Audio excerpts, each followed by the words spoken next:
Under my tutelage, you will grow from boys into men, from men into gladiators, and from gladiators into Swansons. Behold, the Swanson Pyramid of Greatness. Capitalism, God's way of determining who is smart and who is poor. Crying, acceptable at funerals and the Grand Canyon. Rage, poise, property rights, fish, for sport only, not for meat. Fish meat is practically a vegetable. Haircuts. There are 3 acceptable haircuts. High and tight, crew cut, buzz cut. Are the scissors broken? Tune up, level up your fun. Tune up, your quest has now begun. Tune up, we'll show you how it's done.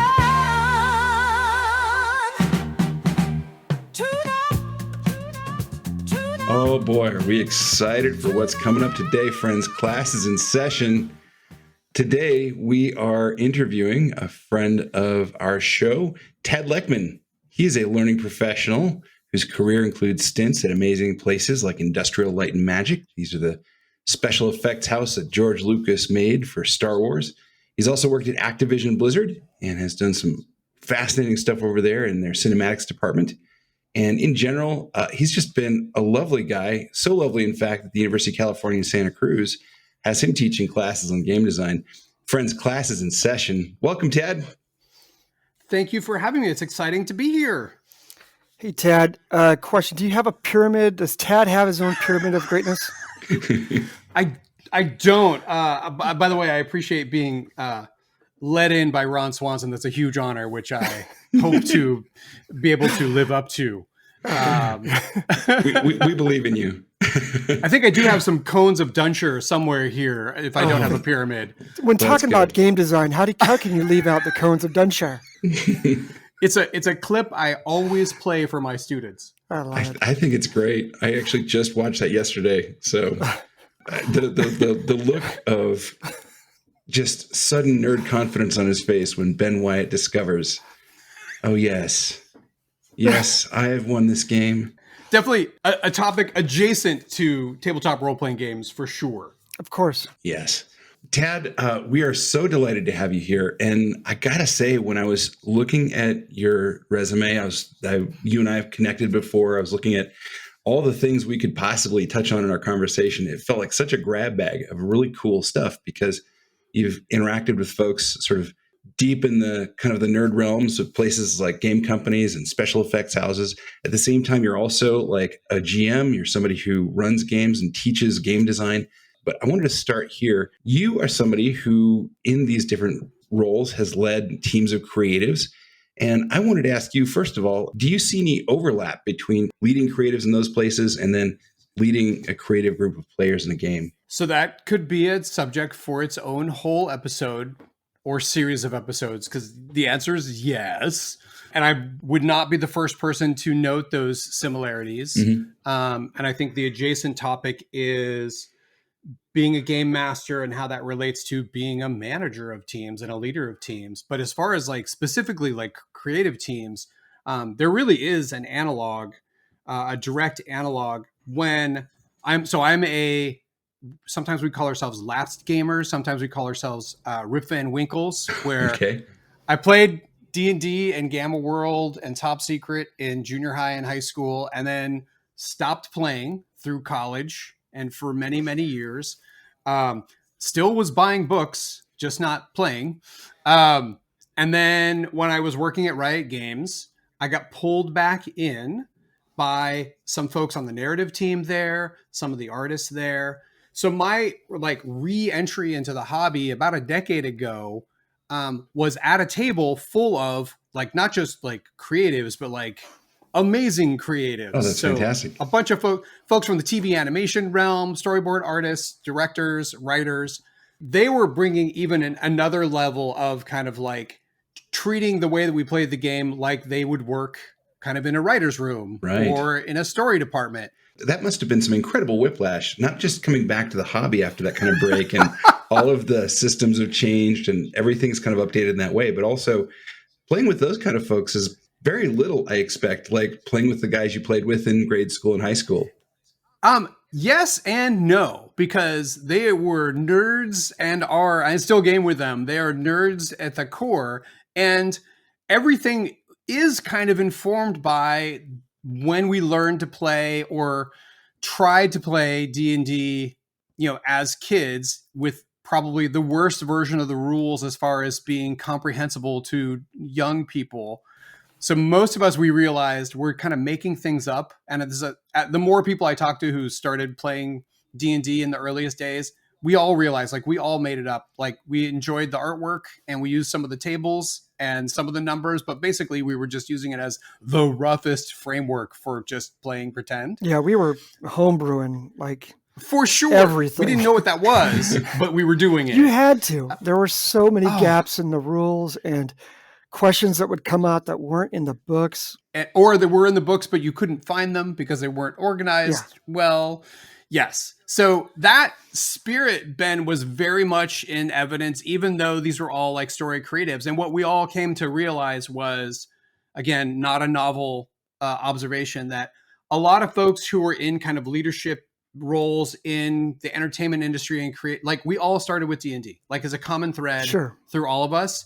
And it informed how we kind of work as creative people, like you said, on creative teams with folks who are collaborating. So it is kind of like a circular thing that kind of eats itself, but it only works because they're so related. Yeah.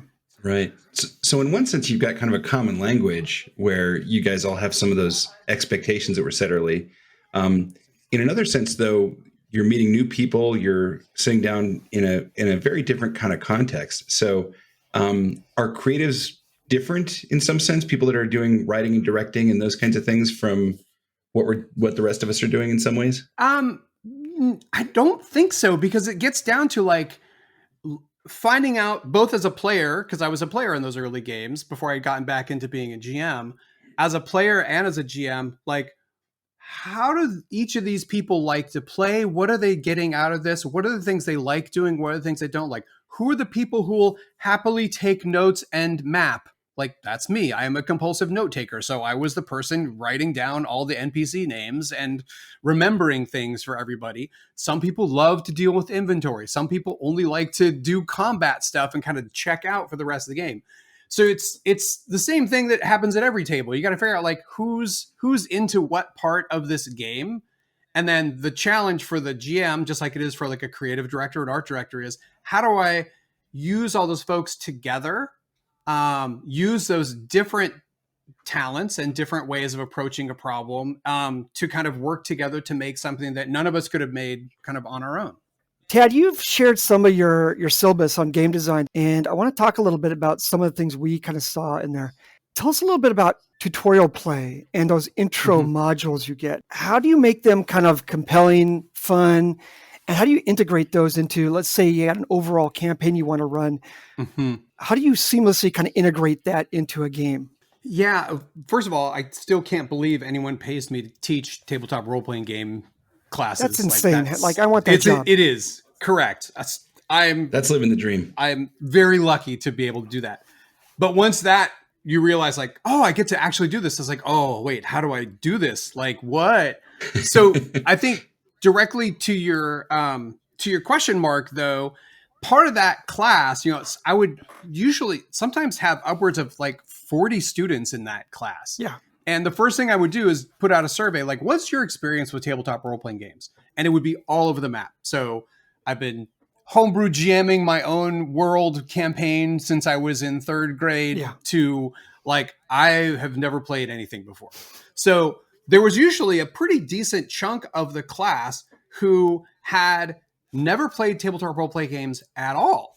Yeah. So part of the class had to be that tutorial, had to be that kind of like, okay, let me help you get on board with even just what this is so we can work together and utilize your unique vision as someone new to the hobby to kind of help us, like, help inform what we're going to make together in this class. But yeah, like, we had to just mechanically run through some tutorials. So the first couple times I taught the class, the goal of the class very quickly at a high level was, we're going to work together to write some adventures for tabletop role-playing games. We're going to break into groups. Each group is going to write some adventure material for an adjacent part of the same world. And you're going to have to talk to each other to make sure that players like feel like these are connected, coherent, like different locations in the same place. The first few times I taught it, we used D&D because it was easy. 5e is very, very popular, as we all know. Yeah. Again, kind of mechanically, I knew that I would have X number of students who had been a DM before and could help us DM and play test in class, Sure. which was another hurdle. If we could go back for a moment, this thing where people hadn't played when they came into the class, I find fascinating. Ben, if you've always wanted to play, there are people who have wanted to play this game for so long. How can this not be a good way to kind of engage that? Is that what it is? Are these people that had always wanted to learn? Mark's absolutely right. There were folks who like had watched their housemates or their roommates in the dorm play. They had siblings or other family members to play, but they'd never really taken the dive. So I think there were definitely some people who were like, oh, here's a way with kind of a gentle on-ramp to do this. It is a weird way to look at like, oh, and by the way, you're going to be writing adventures. That's cool. But I think the other piece of it too was it's a tabletop role-playing game adventure design class in the middle of what is largely a video game curriculum. So that was attracting a certain number of students who are like, you know what, I'd like to like hone in on some of the skills that aren't technical, that are kind of the more kind of like baseline skills for putting together a compelling game that aren't reliant on me knowing how to use Unity. Tad, it's funny you bring up that video game. I actually think there's a lot of overlap in some of that. A lot of times when I was running, I used to run like a weekly meetup group kind of to learn and teach players how to play D&D. And I kind of always took it as the approach of the video game designer. I would think about the video games where they try to teach you how to use the controls. Like they're trying to teach you the ASD and here's how to crouch. I kind of treated it a lot like that where, here's how to use the aid function. Here's how to assist your teammates. Here's how to roll a skill check. I kind of felt like video game design and that had a lot of commonality. They do. And that's another thing that I learned very quickly was almost every game designer I've ever worked with also all started playing tabletop role-playing games, and it's part of their life. And it's a way that they kind of learn to love games, to see all the mechanics exposed to us because it's just a book. Like there's no computer to run the program. Like you have to do it all manually. So I think a small tangent, just back to kind of the tutorial question though, Mark, was I've found, and it's taken me a while to kind of figure this out. I play a lot of different systems. I like to investigate a lot of different game systems. So even my home game, my family game, we change games all the time. We'll go for a long stretch and then we'll switch. But there's almost always on a regular basis, like, okay, we got to learn this new system together. And I have kind of learned to embrace sort of the tutorial mentality of a video game in a couple of ways, including if I find a game has a fairly like crunchy, complicated combat system. By the way, my re-entry point to playing tabletop role-playing games with those friends from Riot was Pathfinder 1E. Ooh, crunchy. Yeah. So Stays crunchy in milk too. It does. Also, it was jumping into the deep end for sure. Yeah, running that game too is wow. I don't know if did you run it or I didn't. So well, I didn't at that point. I've since run a 2E game for my family, and even the more streamlined second edition of Pathfinder is still a very crunchy game. And we were playing that 1E game, and we'd been playing for, I think, almost a year when 5E came out. And we switched our campaign in the middle of the campaign from Pathfinder to 5E. And that was its own challenge. Yes, exactly. Trying to figure out analogs to classes. But with those systems that have, complicated or even just very different than like D&D style combat, I'm kind of okay with like, hey, we're going to do session 0 to make our characters and do our normal session 0 stuff. But let's do like a session 0.5 and I like that. We're just going to run some combat. Yeah. Like out of narrative, out of context. I will throw some monsters at you and we will learn together how to run combat. And it is 100% tutorial. It is not connected to our game in any way. We'll basically road test these characters. Yeah. And sometimes it's like, ooh, yeah, I thought this was a class I wanted to play. I do not like playing this. So you give a chance to like test it out before you get, in the middle of the United States on your cross-country drive, you realize maybe a Fiero is not the car that you wanted to be driving. It happens. And you're right. That can happen. Players can all of a sudden realize, hey, I don't really like playing a warlock, or what do I do now? Yeah. Or I don't even just like this build. Like, these are bad spells. Like I should not have chosen these spells. These are bad spells. I'm fascinated by the sort of jumping around that you're describing too. And one of the things we noticed in your syllabus is that one of the topics you cover is just different genres of games. And so one of the things Mark and I were talking about in the prep for this episode is we're starting to kind of carve up like, okay, let's talk about genres. Let's ask Tad about different genres. And then we kind of realized that like, even within genres, you have subgenres which kind of cross-cut, across these genre boundaries. Like with science fiction, for example, you've got Star Wars, which is very fantasy-esque. Yes. But then you've also got like, there's like the Expanse role-playing game or Traveler, these ones that are a lot more hard sci-fi. Yeah. So can you talk a little bit about what are some genres or styles that you find are really demanding in terms of time or creativity? Part of the thing we're curious about is how we fit these things together with our players' preferences and our own tastes. It's an interesting thought. And science fiction is a really good example, Ben, because like you said, it is kind of like the ice cream base that you can add lots of different toppings to. And it's usually going to be satisfying, but it can receive lots of things really well. So, and you'll notice in my syllabus, like we did survival horror one year. And then this past summer when I taught it, we did kind of post-apocalyptic sci-fi, and they're similar but very different. This is probably another topic that we can think about too, is those genres, and some of those genres have their own system. You mentioned Traveler. There's an Expanse RPG of its own rule set. There's a Serenity Firefly rule set that are, you would hope the mechanics are well suited to that type of gameplay, that kind of storytelling for that genre. There are some limitations too. Like for survival horror, we use the Mothership RPG, which is a nice indie, very rules light, easy to pick up game. I was going to say, writing that down. We'll have to go check that out. It's very good, but it has a lot of white space in the rules for you to fill in as a game master.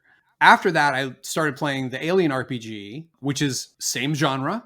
Like it's survival horror, but it's a very different system. It's a dice pool system. It uses the Year Zero engine that Free League uses for a lot of their games.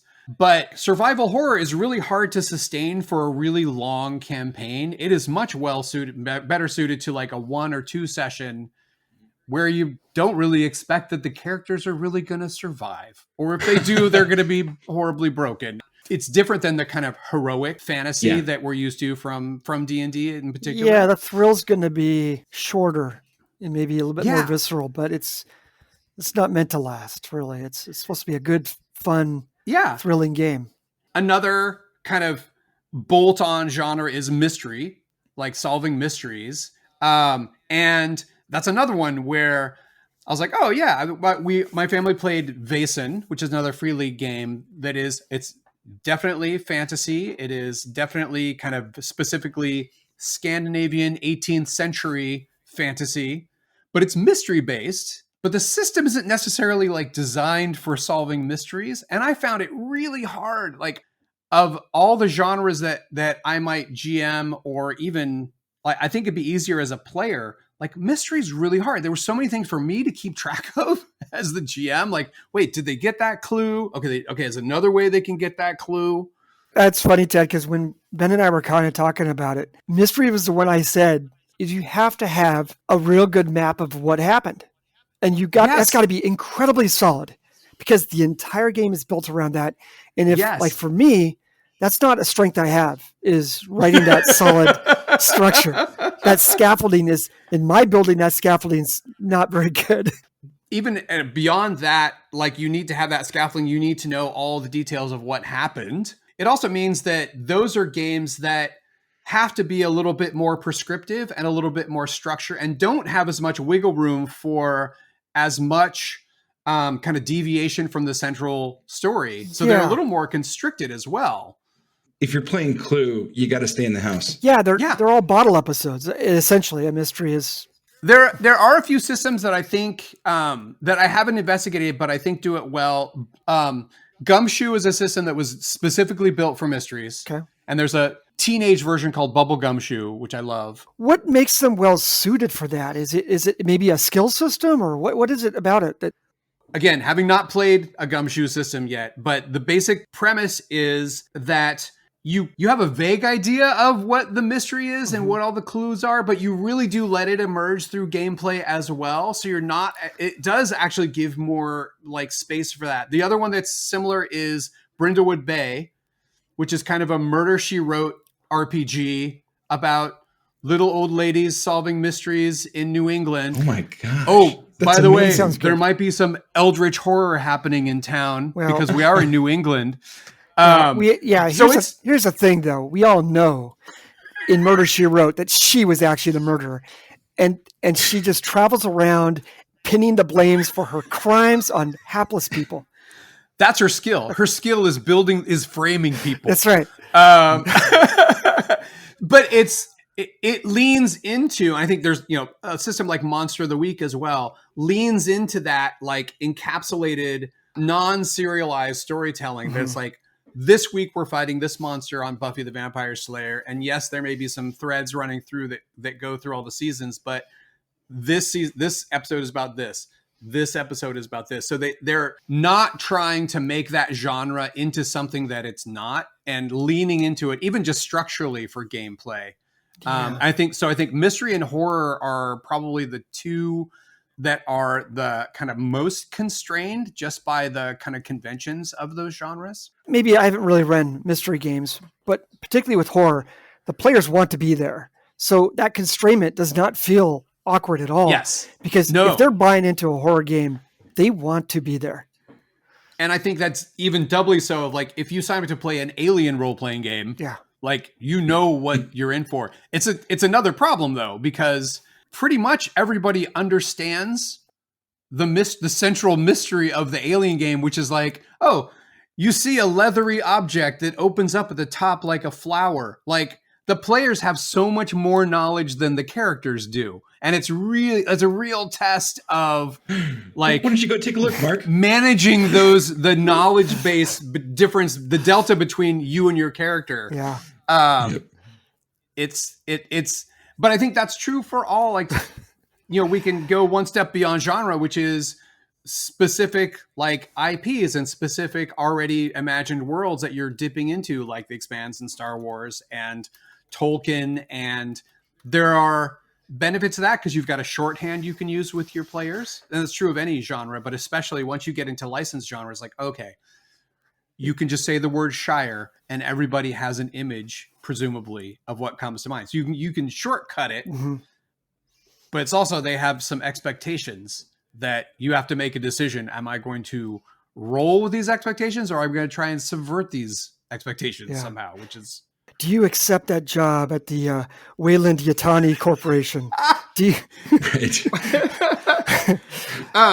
Maybe. By the way, speaking of which, I just have to do a mini plug here. There's a product called Breach of Contract that's written for Mothership, as we described. Okay. But speaking of, do you take that job with Wayland Yutani? This is literally a pad of contracts, science fiction contracts, that was written by a contract lawyer who played Mothership and loves that kind of anti-corporate sci-fi survival horror. Yeah. So they're literally contracts that you can hand to your players that are kind of written in world. I love props. They're amazing. they're such good props. I'm sucker for props. So I am too. And a contract is a kind of the perfect prop for that genre. Finally, those games lawyers, are put to use. Right. Correct. That's great. Oh my gosh. Really fascinating discussion about genres. I think what I'm hearing from you is that in addition to sort of genre, for example, science fiction, subgenre, which could be survival horror, fantasy, or other things, The real thing that seems to be making it easier or harder for you in that case is how well the system accommodates the tropes of that genre or subgenre. Yes. So it sounds like there's a lot to explore when it comes to what kind of systems you want. It sounds like systems that are really built for purpose are going to be really helpful in that respect. Could you comment maybe just briefly on other systems that sort of aspire to being universal systems? Old examples would be like Genesis, sort of the version of FFG's Star Wars system that does that. Do you have thoughts about whether some of those attempts are more successful or less? Well, so speaking of FFG, Star Wars, like it was interesting to me that they tried to make that into a universal system, because it's the example I usually go to as far as like a system that's really well suited for the fantasy that you're trying to get at the table. Because of that narrative dice pool system, because of a non-binary resolution mechanic, where it's often fail but with some measure of success, or succeed with a setback. Like that's Star Wars. Like Star Wars is all about failing forward. Star Wars is all about like the ship won't go into hyperspace, but there's an asteroid field nearby.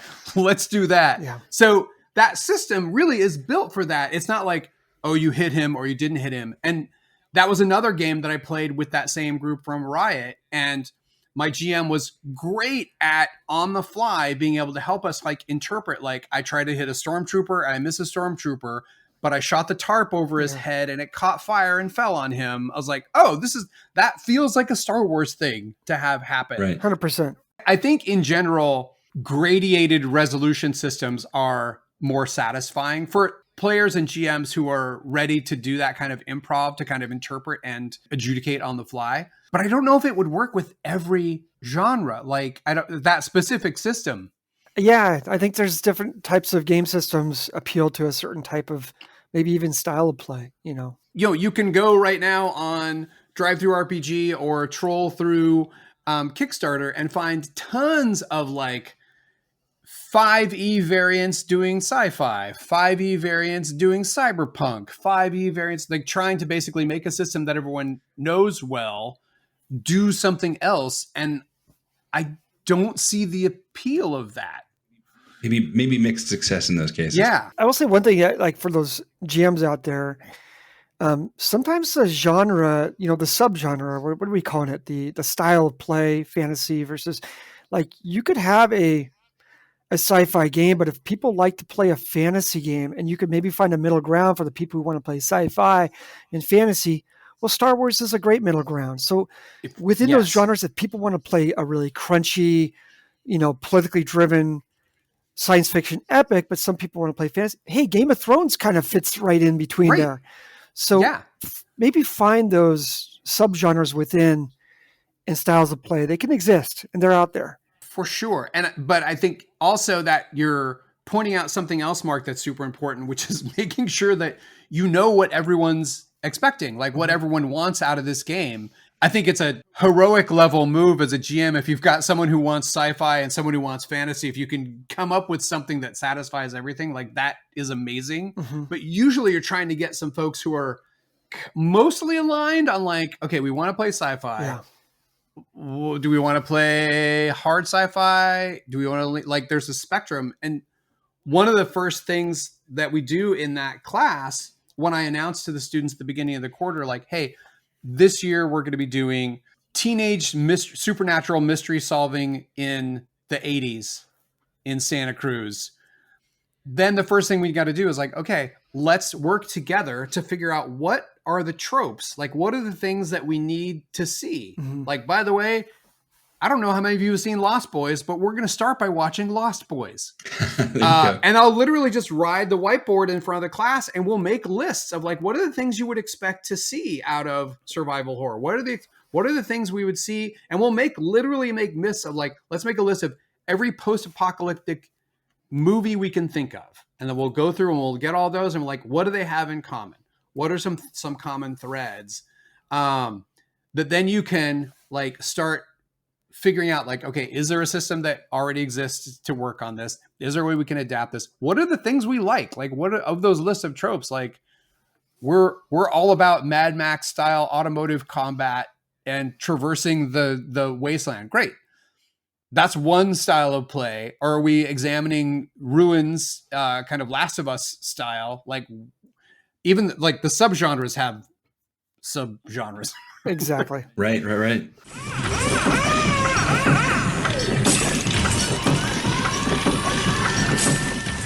Well, that sound means we're on to our tune-up segment. And as we always do with our interview guests, we flip the script and we ask you to help us tune up our game a bit. Mark, what do we have this time? I think this might be actually maybe a little less of a tune-up and more of a suggestion because both for myself, for Ben, and our audience, can you recommend for us any books or maybe some game modules that you think showcase fantastic design, something that we can look at and glean knowledge from it and maybe run it and have a good time, but also learn from it? Yeah, as you probably have noted, I'm a big fan of ingesting lots of different things. Okay. And my classes forced me to think more structurally about that. The thing I gravitated towards when we talked about this topic were I was thinking about those tutorial modules. Those are like entry points into a game. And you can do them well, just like video games, and you can do them poorly. I think D&D in particular has had moments of doing it really, really well and then moments of doing it poorly. Mm-hmm. And I had a group of folks I worked with at Activision-Blizzard who wanted to play D&D for the first time. And the Stormwreck Island box set had just come out. I was like, great, a new starter set. I can move away from Lost Mine of Phandelver and we'll try something new. I was going over it with the volunteer DMs and I was looking at the opening, and the opening was interacting with a colony of kobolds that had about 6 or 7 different NPCs who were kobolds. Mm-hmm.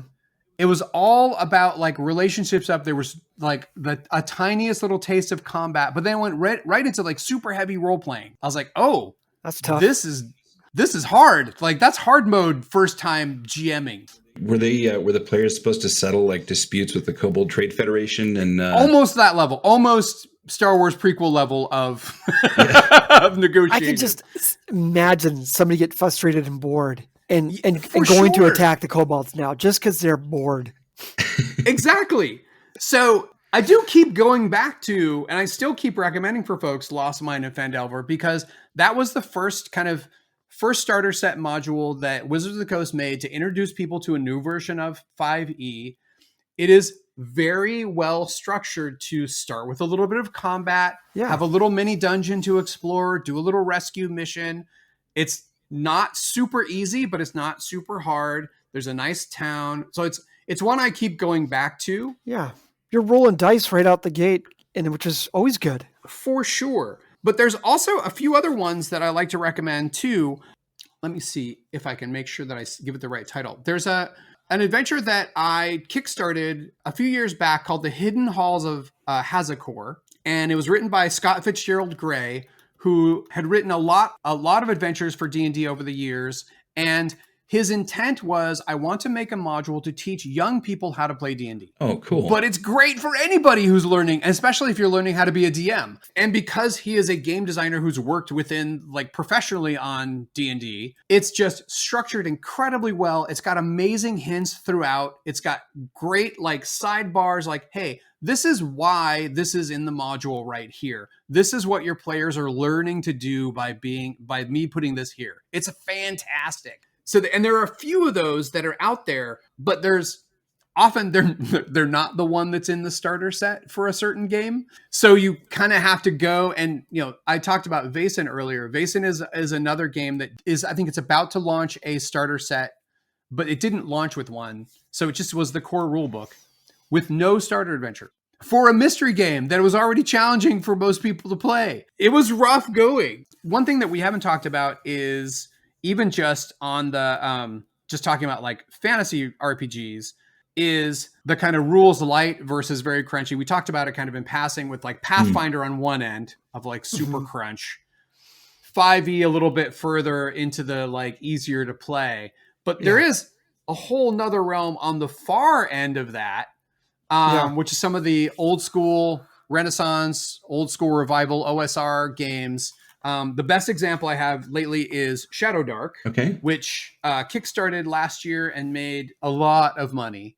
The goal of this game was to make something that is a simplified version of 5e that feels like old school D&D. So it's not super heroic fantasy. Yeah. It is somewhat dangerous fantasy. Don't get too attached to your character, but it's really straightforward and has some really good introductory adventures, but it is very non-prescriptive. Like, it is lots of random tables. It is lots of like, let's find out what this adventure is by playing it together, as opposed to read this box text out loud to your players. It sounds kind of fun for the game master, to be honest with me. When I look at it, it sounds appealing. It really is. And Mark, that's probably the thing that I've like grown the most as a GM in the past, I would say in the past like 6 years or so, is coming to that realization that it's actually more fun for me as a game master to be surprised by the players and be surprised by the direction the game's going than to present the novel that should have been a novel and should not be at the table with us playing. That was one of the early points we brought up in this podcast, was that, you know, if you really have a problem with player agency, you need to be writing a book. It's a really like straightforward way to explain it to people too. So Shadow Dark is, I've seen a couple people online, and I think this is probably true. A lot of people are touting Shadow Dark as actually the best introduction to D&D for people, and it's not D&D. But it feels like D&D, and it's very easy to kind of get into as well. That's fantastic. I was going to say, the last thing I'll mention is we talked about Mothership, and Mothership recently kickstarted their first edition. The GM in Mothership is called the Warden. Well, that sets a tone. It does. There's a Warden's Guide. It's called the Warden's Operation Manual, and it's just a little zine, easy to find PDF, not expensive. This is real quick. This is the Mothership. This is the sci-fi horror game. Is that right? Yes. It's got probably the best kind of general GM advice I've ever read in a game. It's so far beyond like the what's an RPG that's usually in the beginning of most core rule books. Right. It's like, it's definitely leaning towards survival horror, science fiction, but a lot of it is just really great GM advice. I recommend it for people, like, even if you don't want to play Mothership, you may want to pick up the Warden's Operation Manual just as a resource. Oh yeah. It's not the last time I've picked up books just for GM resources. I mean, I think I used to populate my library with GURPS. Never played it, but it had a lot of good little box text stuff that I remember. I've got GURPS back there. I've got Fate. I'll never play those, but there's stuff to learn in all of them. 100%. And we've learned a lot from you though, Tad. So we super appreciate you being here with us. Ben, what are your thoughts?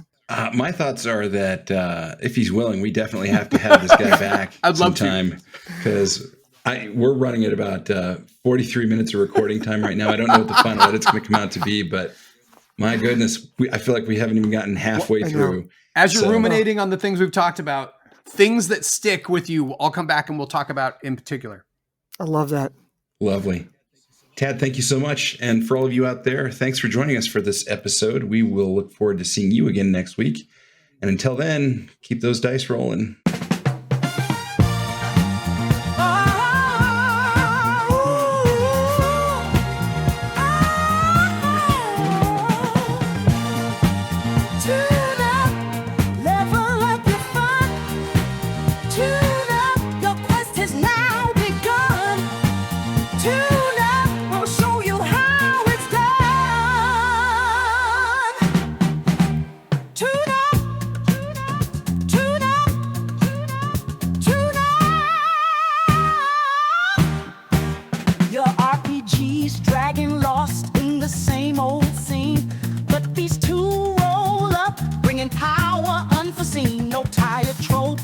Predictable line.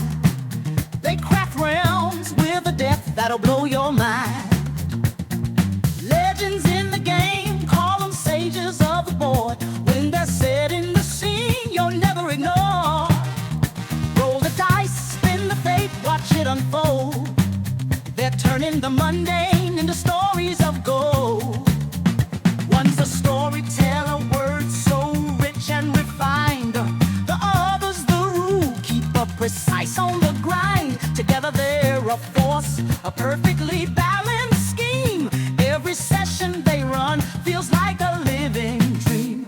Heroes rise, villains plot, epic battles ignite with twists and turns that last deep into the night. They're the kings of narrative, masters of the arc, guiding each game from the spark to the dark. So if your game's feeling flat, lost and unfixed, these two will rebuild it with the slickest tricks. Call them up when your world's ready to fall. They'll turn it to greatness, the best game of all.